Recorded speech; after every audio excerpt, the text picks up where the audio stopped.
Hey, my name's Kareem, and does the Second Amendment apply to black people?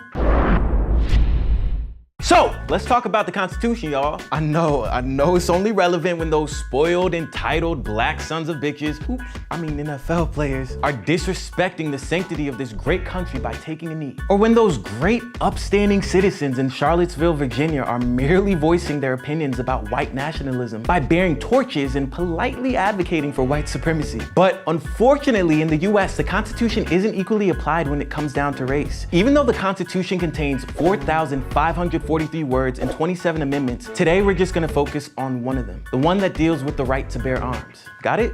Cool, let's go. When Philando Castile, a black man legally carrying a concealed weapon, was shot dead by police during a traffic stop in Minnesota for no apparent reason other than that he was armed, it might have seemed odd that the National Rifle Association failed to do anything. The Second Amendment protects everyone's right to bear arms, not just white people's, right? Wrong. The founding generation that adopted the Second Amendment also enacted racially discriminatory gun laws. Fearing slave revolts, early American lawmakers prohibited slaves, and often free blacks too, from possessing weapons of any kind. Even in states where blacks were allowed to have guns, such as Virginia, they had to first obtain the permission of local officials. And while the well-regulated militia mentioned in the Constitution largely fell out of military use, such groups continue to be employed to capture runaway slaves.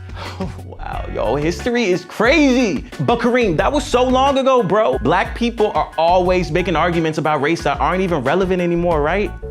No, sweetie, take a seat, please. Be humble and let me finish Taylor Swift. The Las Vegas shooter, Stephen Paddock, 64, had stockpiled 23 firearms in his 32nd floor room, many with illegal bump stocks that let him shoot 9 bullets a second. He left 58 people dead and 851 people injured. Yet people like Paddock go undetected, and people like Philando Castile are murdered at the hands of law enforcement for legally carrying a gun. The Guardian released a database that found that African Americans, who make up around 12% of the country's population, constituted twice that percentage of those killed by police in 2016. All right, y'all, look, I'll admit, I don't have all the answers, but I don't have to be pinned down on a street corner in a chokehold, getting my whole breath cut off just to know racism when I see it. Guns and gun violence are more American than baseball, apple pie, or any other stupid idiom we pretend are our emblems. Guns are so entrenched in America's blood-drenched history of violence against Native and Black people, there's no easy way to untangle them today unless we have dismantled systemic white supremacy in this country from its roots and up to the highest levels of government.